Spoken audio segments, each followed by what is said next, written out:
Namun Syekh Muhammad bin Wahab rahimahullah taala ketika membawakan usul salasah, dia buka dengan mukadimah terlebih dahulu, ya.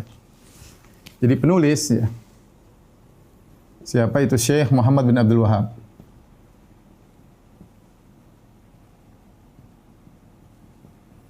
Bin Abdul Wahab, ya.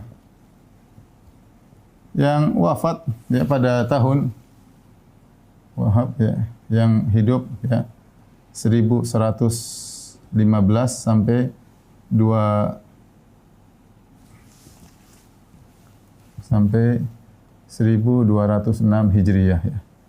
Sekarang sudah 1440 sekian, ya, sekitar 200 tahun lebih yang lalu, ya. Baik. Dia menulis buku ini tapi dimulai dengan mukaddimah. Beliau membuka dengan mukaddimah,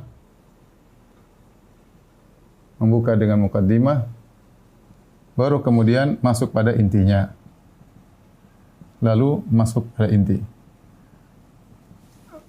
Nah, pada kesempatan kali ini kita bahas dulu mukaddimah. Mudah-mudahan pada kesempatan lain kita bisa bahas intinya, ya. Taib. Ngomong-ngomong, kalau di pondok-pondok anak-anak kecil sudah pada hafal matan usul salasah, ya. Yang terutama di pondok-pondok sunnah sekarang anak-anak kecil pada disuruh hafal matan ini, ya, karena ini isinya banyak dalilnya sehingga orang terbiasa mempelajari agama dengan dalil, ya. Saya bacakan perkataan beliau rahimahullahu taala. Bismillahirrahmanirrahim. I'lam rahimakallah annahu yajibu alaina ta'allumu arba'i masail. Ketahuilah, bismillahirrahmanirrahim, ya. Ketahuilah, semoga Allah merahmati engkau, sungguhnya wajib atas kita untuk pelajari 4 perkara. Ini mukadimah ini. 4 perkara tersebut, al-ula al-ilmu wa huwa ma'rifatullah. Yang pertama adalah ilmu, yaitu mengenal Allah, wa ma'rifatu nabiyhi, mengenal nabinya, wa ma'rifatu dinil Islam, dan mengenal agama Islam bil adillah, dengan dalil. Kemudian as-saniyatu al-amalu bihi. Yang kedua adalah beramal dengan ilmu tersebut. As-salisatu ad-da'watu ilaihi. Yang ketiga adalah berdakwah kepada apa yang sudah kita ilmui tersebut. Yang keempat, ar-rabi'atu as-sabru 'alal adza fihi, dan bersabar dalam gangguan yang menimpa tatkala berdakwah di jalan Allah Subhanahu wa taala. Wad dalil qauluhu ta'ala. Adapun dalilnya adalah firman Allah Subhanahu wa taala, wal asri, demi masa, innal insana lafi khusr, sungguhnya manusia dalam kerugian. Illa alladziina aamanu wa 'amilus shalihat, kecuali orang yang beriman dan beramal saleh. Wa tawassaw bil haqqi, dan saling mewasiatkan dalam kebenaran. Wa tawassaw bis sabr, dan saling mewasiatkan dalam kesabaran. Wa qala Syafi'i rahimahullahu taala, dan Imam Syafi'i rahimahullah berkata, "Lau ma anzalallahu hujjatan ala khalqihi illa hadhihi surah lakafathum." Seandainya Allah tidak menurunkan bagi manusia hujjah, argumentasi selain surat ini, maka sudah cukup bagi mereka. Wa qala al-Bukhari rahimahullahu taala, berkata Imam Al-Bukhari rahimahullahu taala, babun al-ilmu qabla al-qawl wal amal. Bab tentang ilmu sebelum berkata dan sebelum berbuat. Wad dalil qauluhu ta'ala, dan dalilnya adalah firman Allah Subhanahu wa taala, fa'lam annahu la ilaha illallah wastaghfir li dzambik. Ketahuilah bahwasanya tidak ada yang berhak disembah kecuali Allah, dan mohonlah ampunan atas dosamu. Fabada bil ilmi qabla al-qaul wal amal, maka Allah memulakan dengan ilmu sebelum perkataan dan perbuatan. Ini mukaddimah, ya, kita akan syarah pertamanya, ya.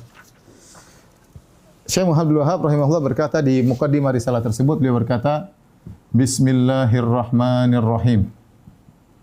Ya, Bismillahirrahmanirrahim. Kemudian beliau berkata, I'lam rahimakallah annahu yajibu alaina ta'allumu arba'u masail. Arba'a masail. Taib. Bismillahirrahmanirrahim, ya. Ketahuilah, semoga Allah merahmatimu,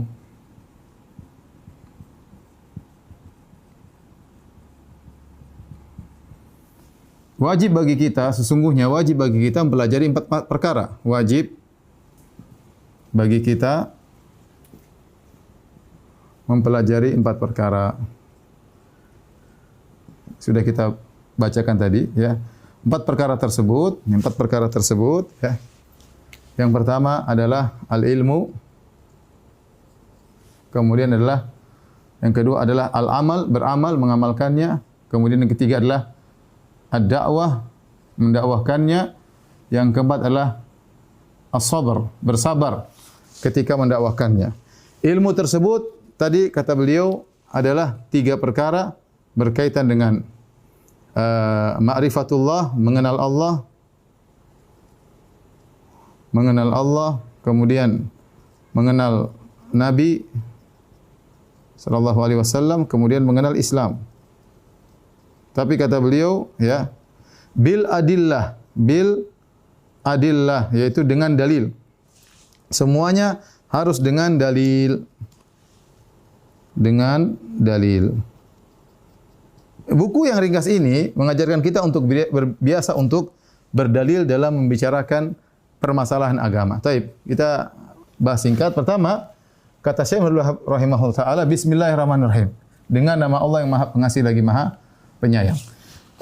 Bismillah, kita tahu disunahkan kita membuat tulisan, membuka tulisan dengan bismillah. Kita bekerja, kita bilang bismillah. Dalam hadis kata Nabi sallallahu alaihi wasallam, kullu amrin dzibalin la yubda'u bil basmalah fa huwa abtar. Hadis yang hasan. Kata Nabi sallallahu alaihi wasallam, setiap perkara yang penting yang tidak dibuka dengan bismillah maka dia terputus. Oleh karena Nabi sallallahu alaihi wasallam dalam hal-hal yang penting Nabi buka dengan basmalah. Seperti Rasulullah SAW ketika menulis surat, seperti Nabi Sulaiman ketika menulis surat kepada Ratu Bilqis. Innahu min Sulaiman wa innahu bismillahirrahmanirrahim. Sungguhnya dari Sulaiman, bismillahirrahmanirrahim.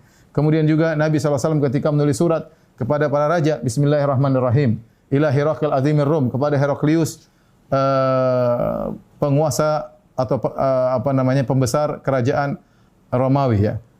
Kemudian juga dalam para ulama membuka buku-buku mereka dengan ucapan bismillahirrahmanirrahim. Dan ini maksudnya adalah kita bertabarruk mencari keberkahan dengan menyebut nama Allah yang Maha Pengasih lagi Maha Penyayang. Adapun Ar-Rahmanir-Rahim saya sudah bahas dalam pembahasan nama-nama Allah Al-Husna. Taib, kita enggak bahas.